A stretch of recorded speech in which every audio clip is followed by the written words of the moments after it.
새벽 우리에게 주신 하나님 말씀은 요한계시록 16장 1절에서 11절까지의 말씀입니다. 요한계시록 16장 1절에서 11절까지의 말씀입니다. 우리 하나님의 말씀을 다 함께 받들어 읽겠습니다. 또 내가 들으니 성전에서 큰 음성이 나서 일곱 천사에게 말하되 너희는 가서 하나님의 진노의 일곱 대접을 땅에 쏟으라 하더라. 첫째 천사가 가서 그 대접을 땅에 쏟음에 짐승의 표를 받은 사람들과 그 우상에게 경배하는 자들에게 악하고 독한 종기가 나더라. 둘째 천사가 그 대접을 바다에 쏟음에 바다가 곧 죽은 자의 피같이 되니 바다 가운데 모든 생물이 죽더라. 셋째 천사가 그 대접을 강과 물 근원에 쏟음에 피가 되더라. 내가 들으니 물을 차지한 천사가 이르되 전에도 계셨고 지금도 계신 거룩하신 이여 이렇게 심판하시니 의로우시도다.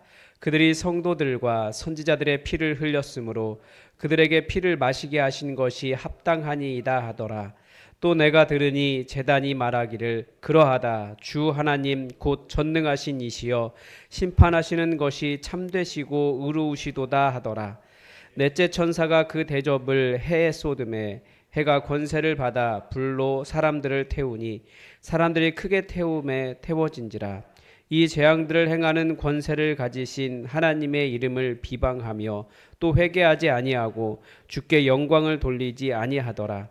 또 다섯째 천사가 그 대접을 짐승의 왕좌에 쏟으니 그 나라가 곧 어두워지며 사람들이 아파서 자기 혀를 깨물고 아픈 것과 종기로 말미암아 하늘의 하나님을 비방하고 그들의 행위를 회개하지 아니하더라. 아멘.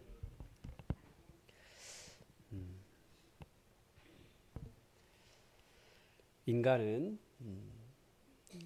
우리가 죄의 공장이다 이렇게 부릅니다. 인간이 죄인이기 때문에 죄를 짓는 거죠. 마치 사과나무가 사과 열매를 맺는 것처럼 인간이 그렇게 죄를 많이 짓습니다. 이제 교회가 항상 죄에 대해서 지적하고 죄를 짓는다라고 말하기 때문에 이 시대가 많이 싫어하기는 하지만 죄의 본질을 생각해 보면 우리가 죄인이라는 것을 알 수 있습니다. 죄의 본질은 뭐 자기 중심성 이렇게 항상 이야기해 왔는데 내가 결정하고 내가 하나님 되려고 하는 것입니다. 최근에 본 어떤 영상, 짧은 영상에 그런 게 있더라고요. 이 주차장이 이렇게 있는데 한 6대 정도가 이렇게 주차장을 천천히 들어가고 있었어요. 그런데 이쪽에서 와서 한 차가 갑자기 끼어들더니 이렇게 막 머리를 들이민 거죠. 그러니까 이 사람이 들어가려고 자기 순서였는데 그래 나와서 항의를 했어요. 그랬더니 내가 들어가려고 하는데 네가 뭔 상관이냐고 그렇게 말하는 그런 영상이었습니다. 다들 내가 하나님 되고 싶은 거예요. 내 마음대로 하고 싶고 내가 원하는 대로 되기를 바라고. 그런데 그런 자기 중심성이 가지는 것이 인간이고 내가 하나님 되려고 하는 것이 인간입니다. 이것은 자기 숭배라고도 이야기할 수 있어요. 내가 신이 되어 있는 것입니다. 내 판단이 옳다라고 생각하고 그런데 성경은 계속해서 내 판단이 옳지 않고 하나님의 행하심이 선하십니다. 하나님이 그렇게 하셨으면 하나님이 맞습니다. 그렇게 하나님의 행하심을 인정하도록 때로는 우리에게 억울한 일도 주시고 때로는 우리의 판단이 옳음에도 불구하고 그대로 되지 않도록 우리에게 하십니다. 그러나 결국 우리가 믿는 것은 하나님의 선하심이 이루어지는 것이기 때문에 우리는 얼마든지 하나님의 행하심을 신뢰하며 살아갈 수 있는 거죠. 내 뜻대로 되지 않아도. 그게 우리 그리스도인들이 하나님 앞에서 가진 태도입니다. 또 복음을 이야기할 때마다 율법주의를 이야기하는데 율법주의가 왜 문제냐면 내가 잘해서 내가 구원받았다고 생각하는 거예요. 이것도 역시 자기 숭배일 뿐이죠. 교회 안에 이런 자기 숭배가 가득합니다. 이런 자기 숭배는 이 말도 좀 애매하긴 하지만 우리가 기억할 필요가 있습니다. 기독교적일 수는 있지만 복음적이진 않습니다. 이게 말이 좀 이상한데요. 네. 우리가 이제 성경적이다 그렇게 이야기하죠. 그러니까 종교적일 수는 있지만 복음적이진 않은 거예요. 종교는 내가 잘해서 내가 이런 대우를 받아야 된다라고 말하는 게 종교고, 복음은 나는 그럴 만한 받을 만한 자격이 없지만 예수님의 은혜 때문에 살아갑니다. 예수님의 은혜로 용납받았습니다. 그렇게 말하는 것이 복음이라는 거죠.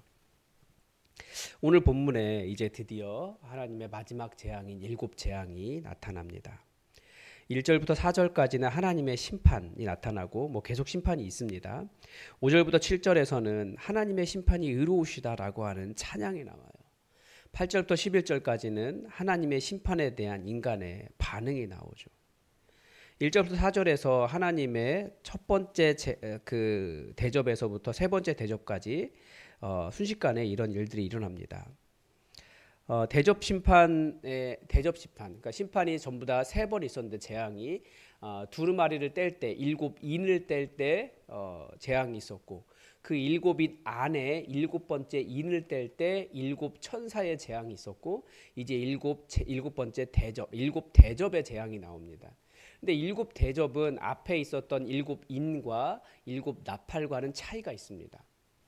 7인과 7나팔은 부분적으로 일어났어요. 많이 일어나도 3분의 1이 죽었는데 7대접의 재앙은 온 땅과 모든 사람에게 영향을 미친다는 거예요. 그래서 하나님의 최후의 심판인 거죠. 첫째 대접을 보면 이 부분이 굉장히 중요합니다. 첫째 대접은 대접을 부었더니 악하고 독한 종기가 사람들에게 일어났습니다. 누구에게 일어났냐면 짐승의 표를 받은 사람들과 그 우상에게 경배하는 자들에게 악하고 독한 종기가 났습니다. 대접 재앙이 어디에서부터 시작하냐면 알곡과 가라지 추수에서부터 시작합니다. 알곡과 가라지 추수는 예수님께서 하신 말씀의 알곡과 가라지 추수의 그 핵심은 세상 안에, 교회 안에 다들 알곡인 척하지만 가라지가 섞여 있다라는 거예요. 내가 알곡인지 가라지인지 그 사람의 마음에 품은 그 진심이 마지막 날에야 드러나는 거죠. 어떻게 드러납니까? 다들 내가 정말 좋은 그리스도인 척 한다 할지라도 이 첫 번째 대접의 재앙이 부어질 때 그 몸에서 독한 종기가 나는 거예요. 그러면 그때서야 내가 알곡이 아니라 가라지였구나라는 것을 알 수 있게 되는 거죠. 굉장히 첫 번째 재앙은 무서운 재앙이기도 합니다. 우리에게 겸손을 요구해요. 내가 정말 겸손하게 신앙생활하고 겸손하게 하나님의 말씀 따라가고 있는 것인가? 아니면 내가 내 뜻대로 여전히 자기 숭배하는 자기 중심적인 죄인인가? 이 첫 번째 재앙을 통해서 드러나게 됩니다. 그러니까 예수님 믿는다고 신앙생활 열심히 했지만 여전히 자기 숭배하는, 예수님을 의지하지 않는 상태를 드러내는 첫 번째 재앙입니다. 이때가 되면 이제 후회해도 소용이 없는 거죠. 요한계시록은 우리에게 그런 경고를 주고 있는 거예요. 정말 겸손하게 복음으로 돌아가라. 죄인인 우리를 구원하신 그 은혜로 돌아가라. 자기의 의로움과 자기의 잘남과 자기의 높음으로 사람들 판단하지 말고 정말 겸손하게 살아가라. 이것을 우리에게 이야기합니다. 그리고 둘째, 셋째 천사가 대접을 쏟으니까 바다와 강과 물, 그러니까 액체로 된 것이 전부 다 피로 변하죠. 피로 변하니까 살 수가 없는 거예요. 다 죽는 거죠. 그 안에 있는 것이. 우리가 물을 생명의 근원이라고 말하는데 생명의 근원이 모두 죽음의 근원이 되어버리는 것입니다. 하나님이 어떻게 죽음을 사랑이신 하나님이 어떻게 죽음을 만드시냐 그런 말들을 하지만 이 재단에 대한 이 심판에 대한 판단이 무엇입니까? 6절에 따르면 그들이 성도들과 선지자들의 피 흘리는 것을 다시 마시는 것이다라는 거예요.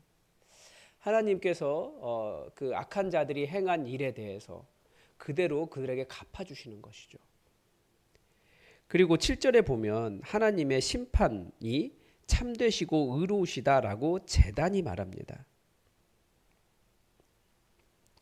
그리고 8절에서 넷째 천사가 대접을 쏟으니까 이번에 해에 쏟으니까 해가 권세를 받아서 불로 사람들을 태웠다라고 되어 있습니다. 이 말씀을 읽는데 괜히 요즘이 좀 생각나지 않으십니까? 지금 어느 때보다도 뜨거운 때이고 뭐 그런데 이것보다 훨씬 더 심할 거라는 거예요. 그러니까 우리는 사실 경고를 듣고 있는 거예요. 이렇게 심판이 심해지고 사람들이 다들 힘들어하고, 태양이라고 하는 것은 모든 식물의 에너지원이잖아요. 우리가 거기에서부터 에너지를 얻게 되고 그 식물이 만들어내는 양분들을 가지고 먹고 살고 있는데, 그것이 살게 하는 근원이 아니라 죽음을 일으키는 근원이 되어버렸습니다. 그런데 사람들의 반응을 기록하고 있어요. 사람들의 반응이 무엇이냐면 하나님의 이름을 비방하고 회개하지 아니하고 주님께 영광을 돌리지 않는다. 그러니까 하나님을 원망한다라는 거죠. 다섯째 천사도 똑같습니다. 짐승의 왕좌에 쏟았습니다. 그러니까 우리 두려워하려고 하는 말이 아니라 짐승의 왕좌, 자기가 왕이라고 주장하며 자기가 왕이라고 주장하는 수준이 아니라 자기가 하나님이라고 주장하는 짐승이죠. 로마 황제였어요. 그 왕좌에 쏟았는데 너무나 아파서 정말 죽을 것 같은데도 회개하지도 않고 오히려 하나님을 비방하고 더 하나님을 대적하더라는 거예요. 왜 그러냐면 내가 하나님 되어 있기 때문에, 감히 하나님이 나에게 이렇게 한다고 라고 하는 교만한 마음이 사람들에게 있는 거예요. 고통이 강해도 하나님 앞에 회개할 줄 모르고, 마음이 아프면 사실은 자기 자신의 잘못을 돌아보면서 하나님 제가 혹시 잘못한 것이 있습니까? 돌아보는 것이 인간의 본질적인 마음인데, 이 자기 숭배하는 사람들은 그런 마음 자체가 없는 거예요. 결국 하나님을 그렇게 인정할 줄 모르기 때문에 자기 숭배자가 되어서 심판의 대상이 되는 것입니다.